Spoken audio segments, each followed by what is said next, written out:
Bendito sea el nombre de nuestro Dios. Diga al que está a su lado, hoy voy a escuchar palabra de Dios. Hoy hay palabra de bendición para mi vida. Hoy es un día especial. Diga, hoy es un día especial. Aleluya. Tan solo una palabra puede cambiar tu vida. Tan solo una palabra puede transformar tu alma. Tan solo una mirada de fe puede salvar a un pecador. Tan solo una palabra que nos dé esperanza. Una palabra que se ancla a nuestra alma en medio de tiempos tumultuosos y tormentosos. Es la palabra que nos sostiene. Por mucho tiempo hemos pasado por tiempos de huracanes, tiempos de vientos contrarios, pero está anclada nuestra alma una palabra que recibimos de parte de Dios. Y esa esperanza nos mantuvo en pie, porque el cristiano por su fe vivirá. El justo por su fe vivirá. Estaremos firmes en la fe de nuestro Dios. Amén, amén y amén. Gloria a Dios.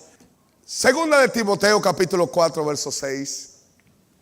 Una despedida gloriosa, porque yo ya estoy para ser sacrificado, escribió Pablo, y el tiempo de mi partida está cercano. ¿Cómo lo sabía Pablo? Porque ya Dios se lo había revelado. He peleado la buena batalla de la fe. He peleado la buena batalla, perdón. He acabado la carrera. He guardado la fe. Por lo demás, me está guardada la corona de justicia. No creo, en mi opinión teológica, de que sea una corona física. Creo que es la salvación, nuestra justificación por la sangre de Cristo, la cual me dará el Señor juez justo en aquel día. Y ¿saben qué? No solamente a mí, dijo Pablo, sino también a todos los que aman la venida de Cristo. ¿Cuántos levantan la mano y dicen, ven Señor Jesús, amamos tu venida? Aleluya. Procura venir pronto a verme, porque Demas me ha desamparado, amando este mundo, y se ha ido a Tesalónica, Grecia. Crescente fue a Galacia y Tito a Dalmacia, norte de Italia. Solo Lucas está conmigo, mi médico de cabecera, escritor del libro de Lucas. Toma Marcos, Juan Marcos, sobrino de Bernabé, y tráele contigo porque me es útil para el ministerio. A Tíquico, ¿cómo se crió con ese nombre? Lo envié a Éfeso. Trae cuando vengas el capote que dejé en Troas en casa de Carpo, y los libros, mayormente los pergaminos. Pablo fue apresado en su primera ocasión en el año 58 en Jerusalén, cuando se le acusó de introducir un gentil al atrio de los judíos. Él estuvo 2 años preso en una ciudad llamada Cesarea Marítima en Israel, y él apeló al César, pues él era ciudadano romano, y fue llevado a Roma, donde pasó 2 años preso de manera domiciliaria. Allí, en el año 62, fue liberado por la incomparecencia de sus acusadores. Al ellos no presentarse, Pablo fue declarado inocente y fue dejado libre. En el año 62, Pablo fue a Asia Menor, lo que es hoy Turquía, y dejó a su hijo espiritual Timoteo, que es el destinatario de esta carta, como pastor o supervisor, obispo de las iglesias de Asia Menor. Allí viajó a lo que llamamos hoy Macedonia, norte de Grecia, y escribió su primera carta a Timoteo, primera de Timoteo. Después va a la isla de los Cretenses y dejó a Tito, uno de sus colaboradores, como el pastor obispo de esa isla, y vuelve a Acaya, sur de Grecia, donde escribe su carta a Tito. Después va a Troas. Troas es una ciudad costera que está en la parte occidental de Turquía, y allí es apresado por las huestes romanas, los soldados del emperador Nerón. Pablo es llevado a Roma y ya en el año 66-67 escribe esta última carta, la carta de segunda de Timoteo. Timoteo es un hijo espiritual para Pablo. Y Pablo le escribe esta carta diciendo estas palabras que han quedado para la posteridad. Carta tan elocuentes y hermosa. Como tú sabes, dijo el Señor, ya yo estoy pronto a ser sacrificado.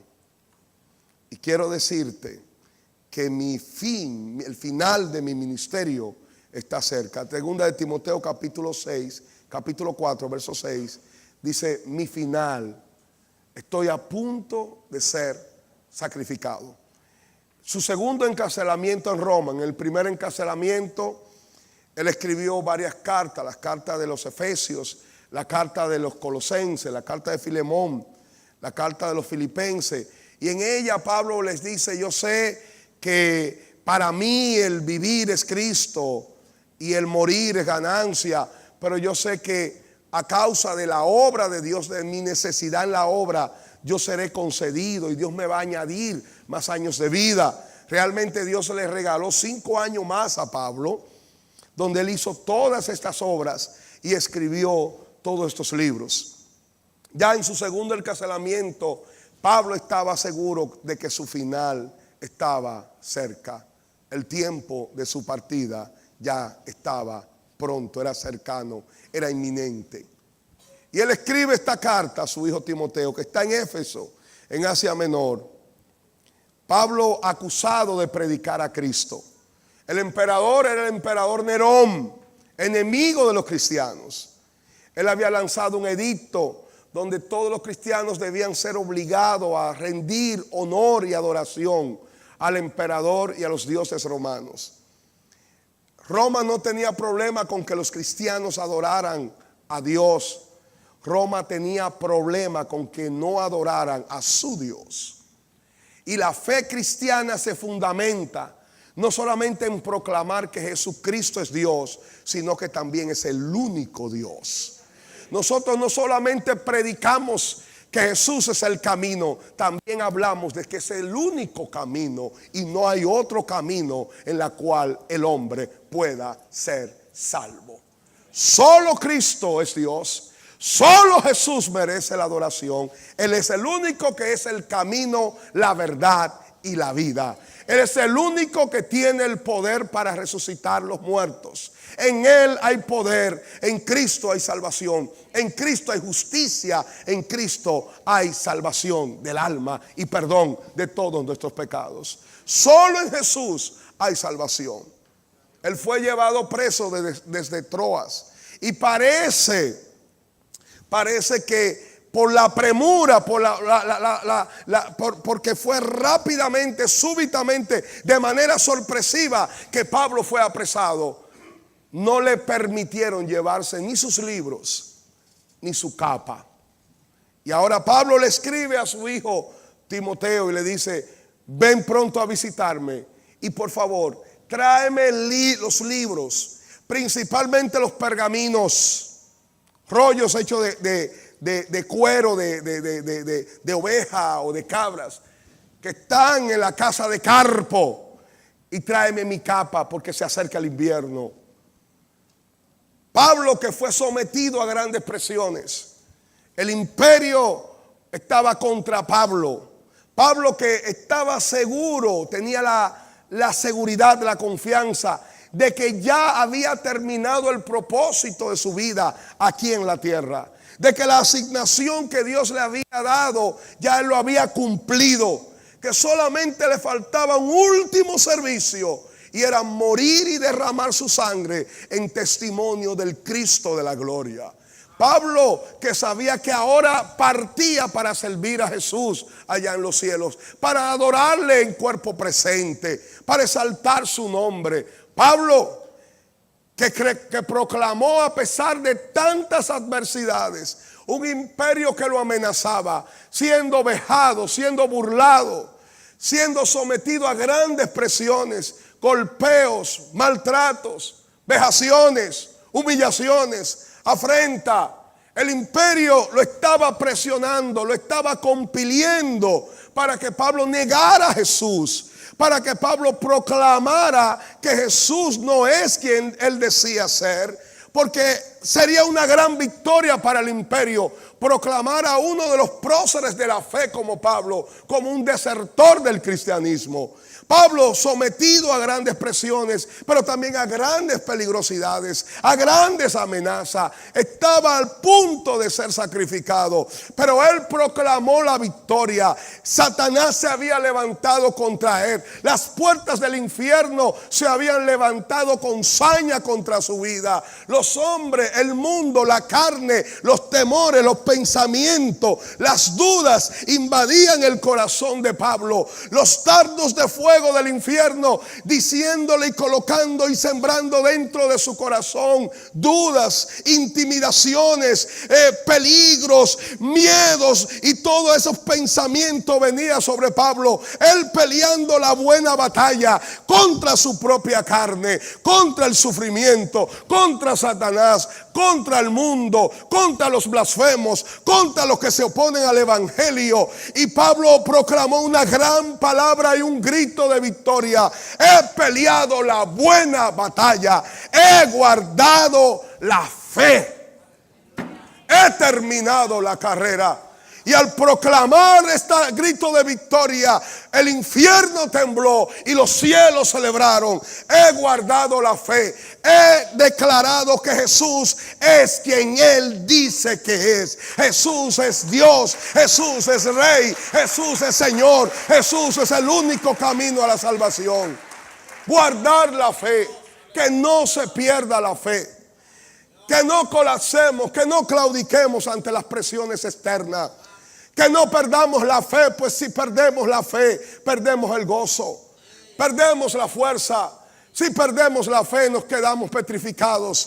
Si perdemos la fe, perdemos la esperanza. Es pues la fe la luz al final del túnel. Es la fe la fuerza que nos mueve. Es pues la fe la esperanza que es ancla en nuestras almas en medio de la mayor de las oscuridades y de las penumbras del infierno. Es la fe la luz que brilla dentro de nuestras almas. Es pues la fe lo que me levanta. Es pues la fe lo que hace que los ejércitos de Jehová se levantan en son de guerra para librar la batalla, cuyo capitán es Cristo.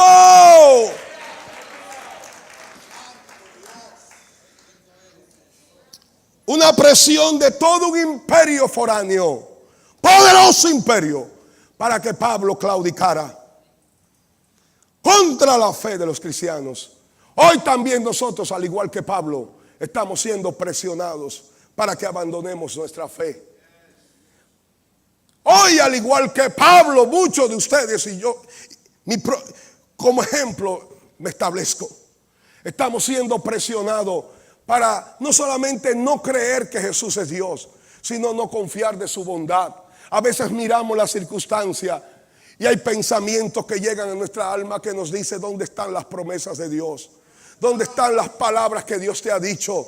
¿Dónde están sus propósitos? Yo no lo veo, son meras ilusiones. Pero yo quiero decirte en esta tarde: no pierdas la fe. Guarda tu corazón, pero guarda tu fe.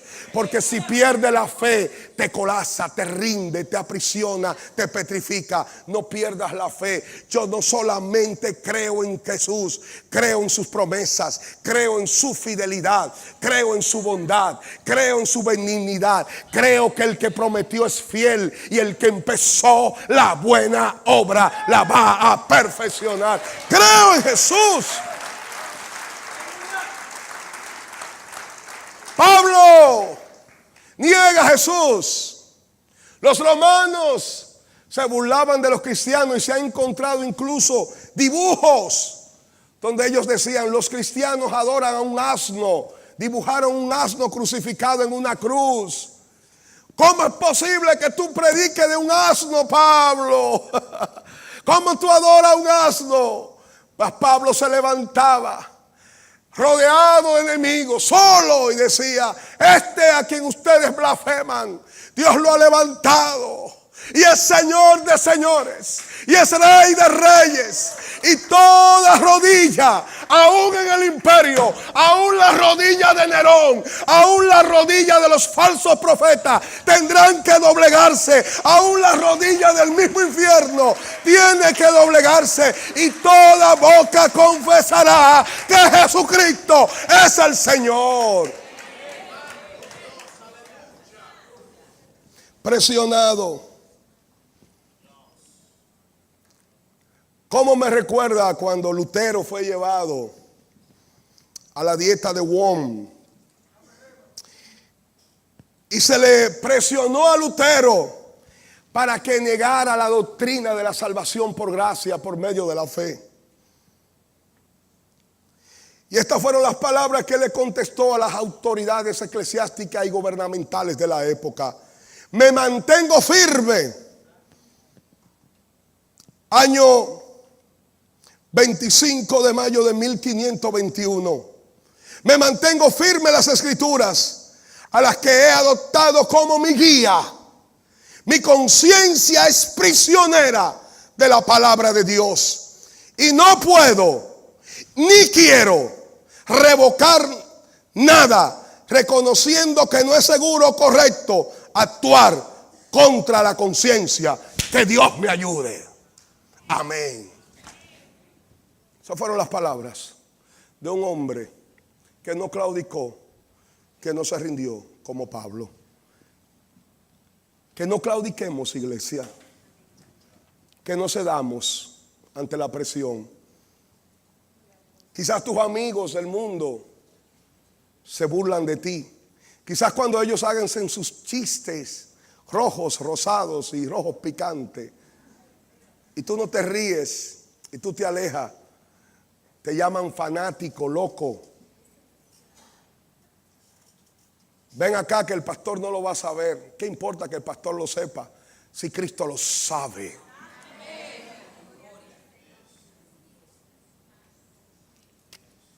Que la fe no se pierda. Mi primer viaje a los Estados Unidos, yo viajé con un grupo de amigos y de trabajo. Era un viaje de trabajo. Y en la noche, alguien dijo, tengo una excelente idea. Hay un club allá donde hay unas mujeres hermosísimas que hacen unos bailes y unos striptease de esos tubos que guardan.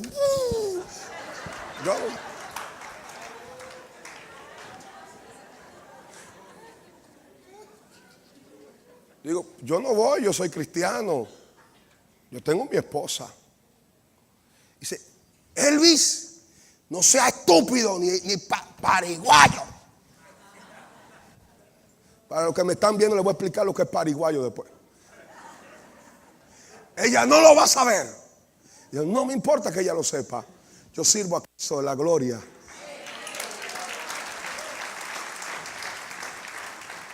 Yo quería conocer el país. Yo quería conocer lo que era Estados Unidos en esa época. Yo nunca había viajado a Estados Unidos.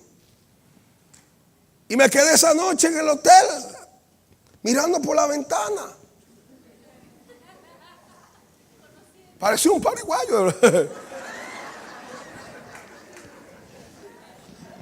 No me atreví a salir, después me perdía.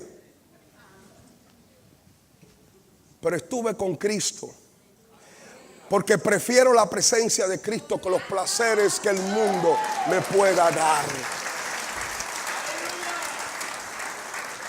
Les digo que de esos amigos, algunos ya son cristianos.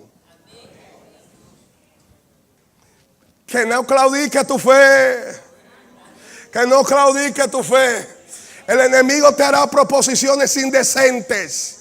Pero tú tienes que decirle, diablo, te equivocaste de puerta. Diablo, toca en otro lugar. Porque aquí esto tiene dueño. Este templo tiene dueño. Que no claudique tu fe. Pablo, que en su primer encarcelamiento tuvo a Demas como uno de sus más cercanos colaboradores. Pablo, que estuvo a Demas desde el año 57 de la era cristiana, ahora prácticamente 10 años después, quien fue uno de sus más cercanos amigos, hermanos y colaborador, llamado Demas. Ahora Demas dice la palabra, se enamoró del mundo y abandonó a Pablo. Yo no sé, pero a medida en que nosotros vamos, no voy a decir la palabra envejeciendo, cumpliendo años, y de que somos menos jóvenes, tendemos a darle más importancia a las relaciones humanas y a la compañía de los seres queridos. Por eso mi papá y mi mamá siempre me dicen, visítame. Y mi vieja a veces me dice, tú no has venido aquí, porque a ella se le olvidan las cosas. Y yo, mami, yo estuve ayer, estuve el lunes. Y ella dice, tú no me visitas. Pero a medida en que van pasando los años, uno le va dando mucho más importancia a las relaciones. Y Pablo, Saulo, qué triste que el hombre que fundó tantas iglesias y que bendijo a tantas personas, murió prácticamente solo. Él dijo, en mi primera defensa, nadie estuvo conmigo. Estoy solo, solamente tengo a mi médico de cabecera, Lucas. ¿Por qué Demas abandonó a Pablo? No fue que Demas volvió a su ciudad original o a su ciudad natal, Tesalónica, porque él había apostatado de la fe. No, es que él buscaba la tranquilidad, la seguridad, la paz de su ciudad, porque en esos tiempos ser amigo de Pablo era causa de gran peligrosidad. Y hay gente que se separa de ti porque no le conviene ya estar contigo. Y Demas, que amó el mundo. Y aquí hay un contraste entre aquellos que aman la venida de Cristo y los que se enamoran del mundo. Porque el que ama a Cristo no ama al mundo. Pero el que se enamora de Jesús, no, lo único que espera es que suenen las trompetas. Hay un contraste entre un Demas. ¿Por qué hoy no se habla tanto de la venida de Cristo? Porque muchos de nosotros estamos amando o nos hemos enamorado del mundo. Pastor, yo no quiero que Cristo venga, yo me quiero casar, yo tengo unos proyectos, yo estoy construyendo una casa. Y están tan involucrados en las cosas banales, que están tan enamorados del mundo, que no aman la venida de Cristo. Oh, mi hermano, ojalá yo no terminara esta prédica. Oh, mi hermano, ojalá yo no pudiese terminar y sonara la trompeta gloriosa del Cristo de la gloria. No hay mayor felicidad para un cristiano, no hay mayor placer para la iglesia que ver cara a cara a su novio, a su esposado, a su comprometido, el Cristo de la gloria, el más hermoso de los hombres, el escogido entre 10,000, la rosa de Sarón, el lirio de los valles, la salvación de Dios, el deseado de las naciones, el Cristo de la gloria. Qué triste que un hombre que hizo tanto por la humanidad muriese de una manera tan tétrica y tan patética como Pablo, solo. Y es él quien tiene que decirle a Timoteo, Timoteo, ven pronto a verme. Ven a verme. Porque Tito está en Dalmacia, fulanito está en tal lugar. Pablo lo que le estaba diciendo, óyeme, Timoteo, mi hijo, ven, porque ya me voy a morir. Me quiero despedir de ti.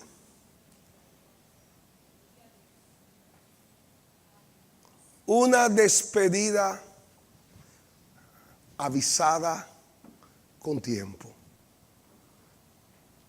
He peleado la buena batalla. He terminado la carrera. He guardado la fe. Porque mi partida está cerca y estoy pronto a ser sacrificado. Ven pronto. Pero cuando vengas, tráeme por favor mi capa y mis libros. ¿Por qué quería un hombre que va a morir sus libros? Porque no importa si te queda un mes de vida o una semana de existencia, siempre aférrate a las sagradas escrituras y siempre busca consuelo, fe, fuerzas, gozo en la gloriosa y poderosa e inescrutable palabra de Dios. Se preguntan algunos, ¿por qué Pablo? ¿Por qué Pablo? ¿Por qué si las sagradas escrituras son inspiradas? ¿Por qué Dios permitió que en este libro se escribiera algo tan irrelevante como decir, mira, si tú vienes, tráeme mi capa y mis libros? Como si a mí me dijeran, por ejemplo, mira, imagínense, usted va a salir en televisión mundial, vía satélite. Más de 500 personas lo van a ver. Cada minuto cuesta millones. Y yo dijera, quiero darle un mensaje a mi esposa. Hazme la habichuela con pollo guisado. No sé si me están entendiendo. ¿Por qué algo tan poderoso como una palabra inspirada, Pablo lo usa? O Dios permite, porque esta carta es una carta personal, pero a la vez como es carta inspirada, nos toca todo de manera universal. ¿Por qué Dios permitió que Pablo tratara asuntos tan aparentemente pueriles, baladí, irrelevantes, como lo es el que me traiga mi capa y mis libros?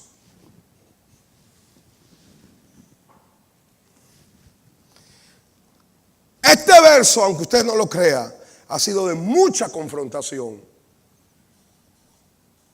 De mucha confrontación entre muchos.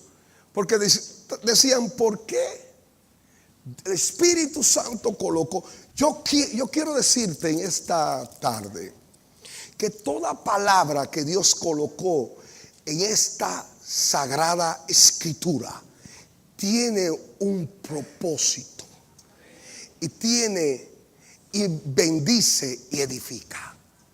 Cuando tú te encuentres como Pablo, y con esto quiero terminar, cuando tú te encuentres en la misma situación de Pablo, aprisionados, en cárceles, hay gente que están en cárcel financieras, hay gente que quieren salir de su condición, están atados a las deudas, quieren salir de su condición, pero no pueden salir.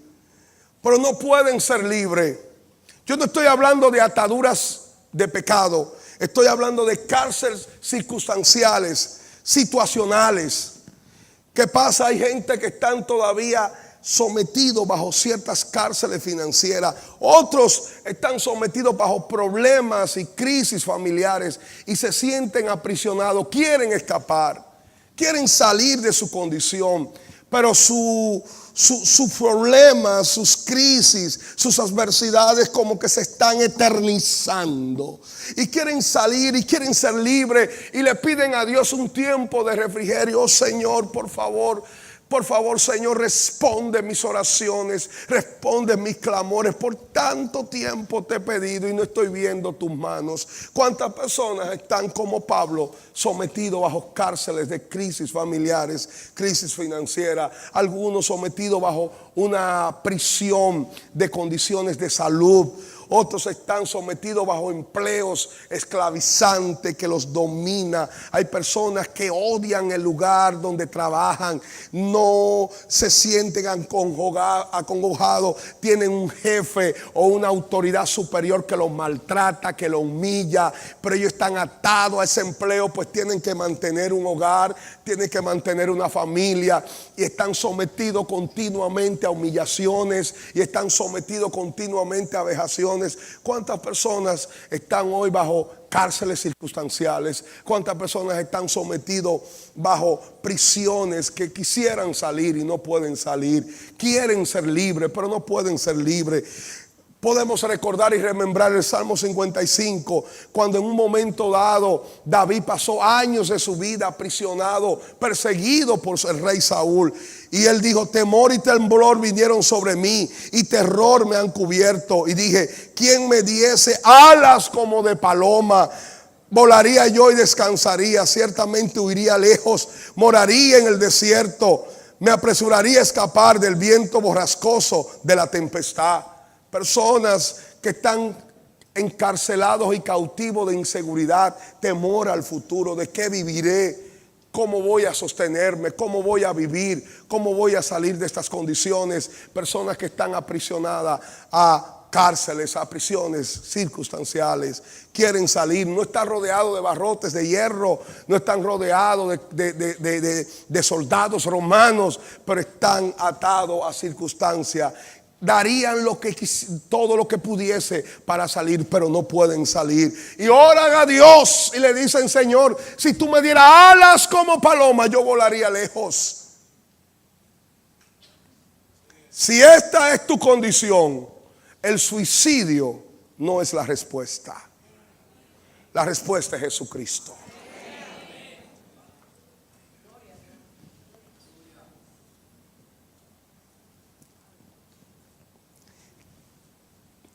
Hay que hacer lo que hizo Pablo.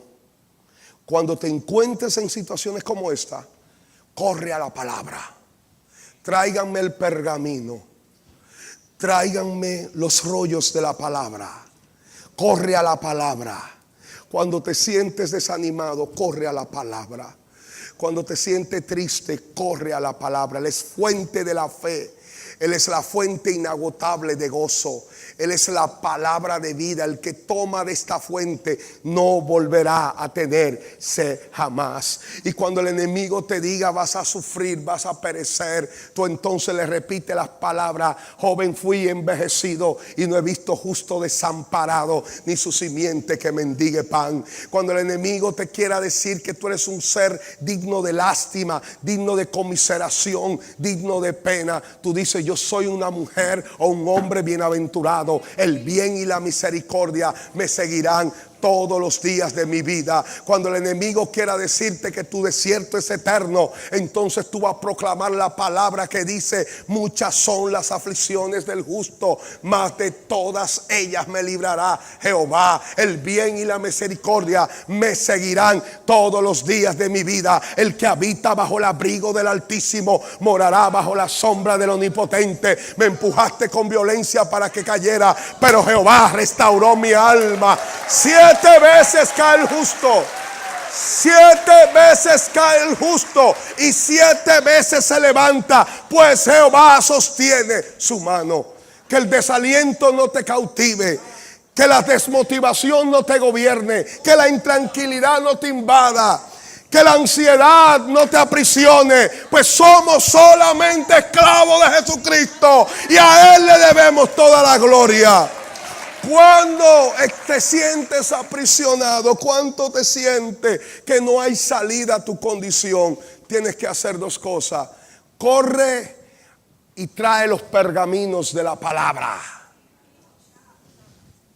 Recuerden que en esos tiempos no habían libros, eran pergaminos con porciones de las escrituras, libros como estos.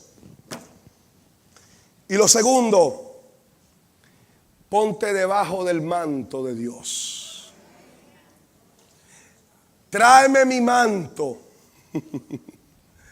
Oye, Timoteo, tráeme el manto y tráeme la palabra. ¿Qué representa el manto? El manto representa el gobierno de Dios, el consejo de Dios, el señorío de Dios, la capacitación de Dios para la obra asignada. Recuerden cuando la palabra del Señor dice que Dios le dijo a Elías que ungiera a Eliseo en lugar de él.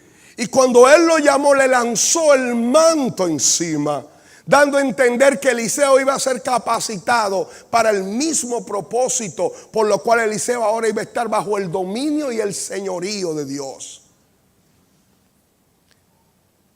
En el libro de Isaías, capítulo 30, verso 1 dice: ay de los hijos, ¿de quién?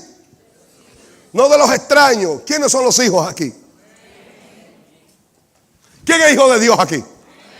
No criatura, hijos, nacidos de nuevo. Ay de los hijos que se apartan. ¿Y cómo nos apartamos? Dicen Jehová: para tomar consejo y no de mí, para cobijarse con cubierta y no de mi espíritu, añadiendo pecado a pecado. Cuando usted se encuentre en un momento donde usted se sienta aprisionado y usted no vea la respuesta o la salida, colóquese bajo la cubierta de Cristo.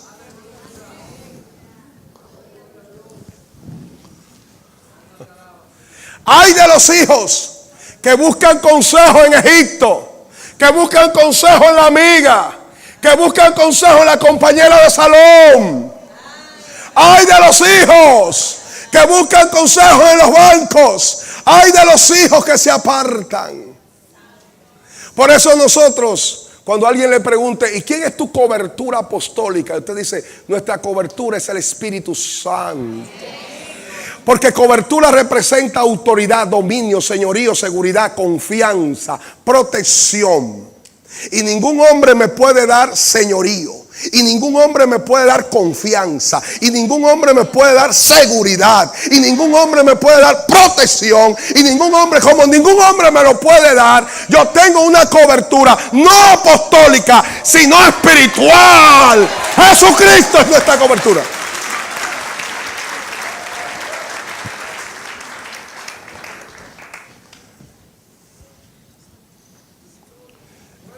Creemos en la autoridad, creemos en el sometimiento a la autoridad. Pero cuando hablamos de cobertura, estamos hablando de algo de mayor envergadura. Es mucho mayor la palabra, mucho mayor significado. Podemos estar bajo la autoridad de alguien, pero no estamos bajo la cobertura de hombres, sino del Espíritu. Ahí lo dice, para fortalecerse. Verso 1, por favor. Ay de los hijos, dice, para tomar consejo y no de mí, para cobijarse con cubierta y no de mí.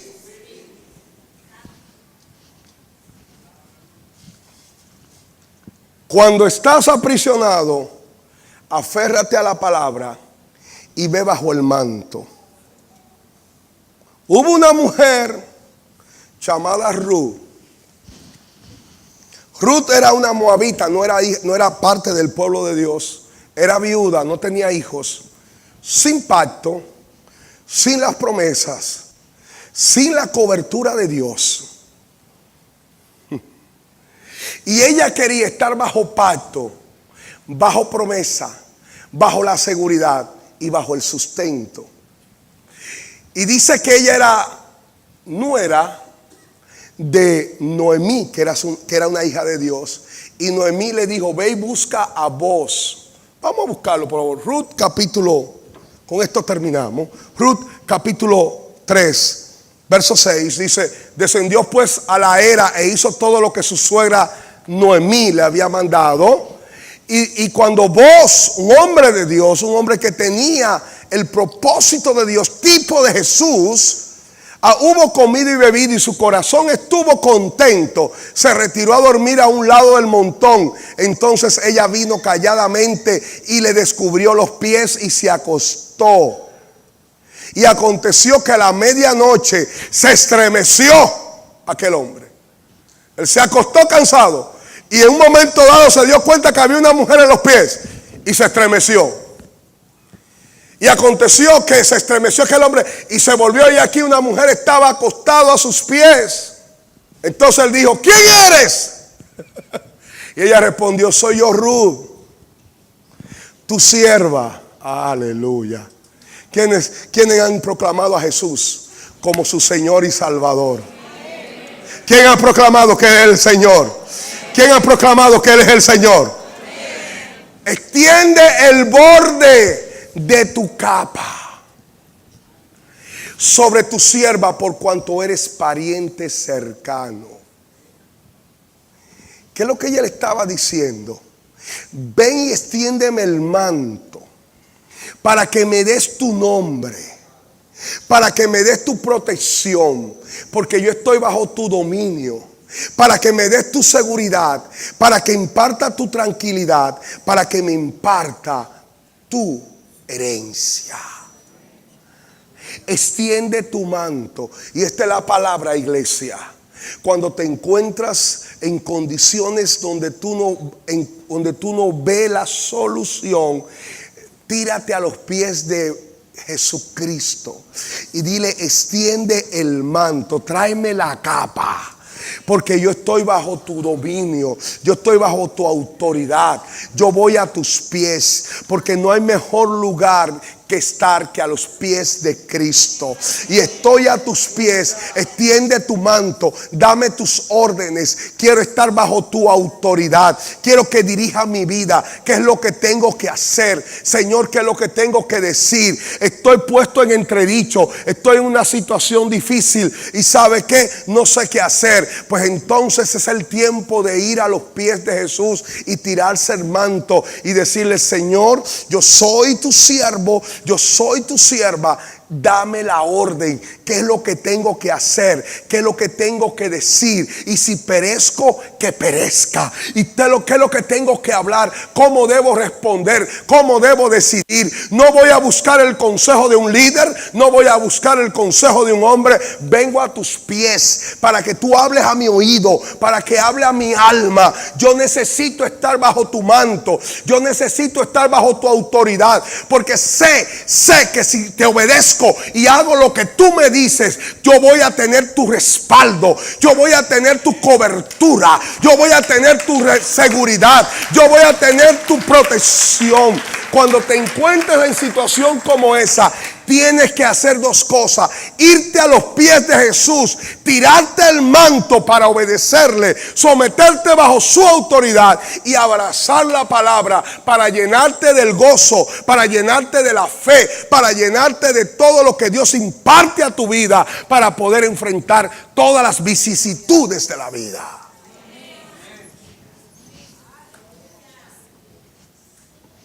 Porque hay circunstancias que nos sorprenden tanto, que nos dejan petrificados, y hay que correr a los pies de Jesús y tirarme bajo el manto. Ustedes no han visto a los judíos que se ponen el manto de oración. ¿Sabe por qué se lo ponen? No es porque se vean bonitos, es porque están bajo promesa y autoridad. ¿Sabe por qué se ponen el manto? Porque están diciendo: habla, Señor, que tu siervo escucha. ¿Sabe por qué se ponen el manto? Porque se presentan delante de Dios bajo autoridad, bajo la autoridad del Cristo. Porque yo no puedo presentarme delante de Dios por mi propio peculio, por mi propia presencia, porque yo como hombre soy un pecador. Pero si yo me visto de la vestidura de Cristo, porque Jacob, para presentarse ante Esaú, tuvo que vestirse de su hermano. ¿Por qué? Porque tenía que oler a su hermano, porque su hermano era quien había conquistado el corazón del Padre. Y el único que ha conquistado la complacencia del Padre es Cristo. Por eso cuando yo voy a la presencia de Dios, yo me tiro el manto de Cristo y digo: Señor, aquí estoy bajo la autoridad y el manto de Jesús. Voy delante de ti. Esta es mi situación, este es mi problema, esto es lo que me aqueja, esto es lo que me está matando, esto es lo que me está hiriendo. Estoy delante de tu presencia, oh Dios. Estoy delante de tu gloria. Estoy bajo el manto. Vengo con la palabra. Tu palabra dice que todo el que clama a ti, tú le vas a responder. Tu palabra dice que todo el que cree en ti no será avergonzado. Tu palabra dice.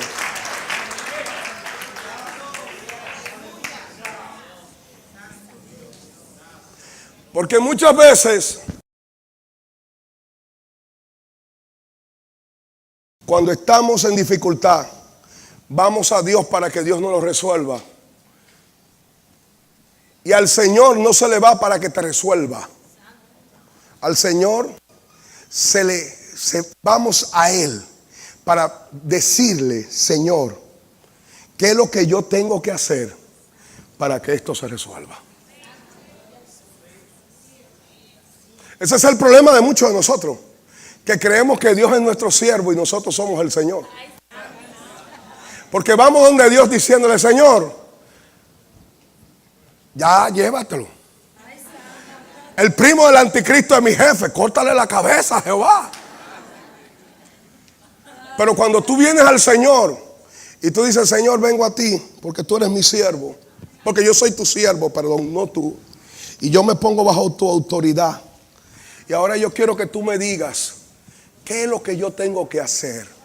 ¿Cómo yo te puedo obedecer? Y entonces Dios te dice, ora por él. Ámalo. Bendícelo. Ámalo. Bendícelo. Señor, no me gusta la orden. No importa que no te gusta. Hazlo. Tampoco a mí me gustó la cruz, pero lo hice. Hazlo. ¡Ah!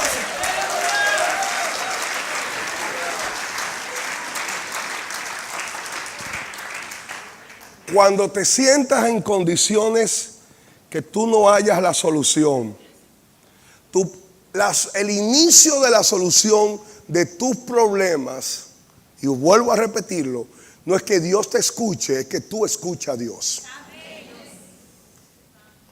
Es que tú escuchas a Dios. Cuando no veo salida, cuando no encuentro qué hacer, voy donde papá, tráiganme el manto y tráiganme la palabra. Porque a Dios se le habla con la palabra. A Dios se le habla con la palabra. Señor, tú dijiste en tu palabra que yo no mendigaría pan. Aleluya. Y yo creo esa palabra. Y yo creo esa palabra. Y yo creo esa palabra. Tu palabra dice que no seríamos avergonzados. Y yo creo esa palabra. No es que a Dios se necesita recordarlo.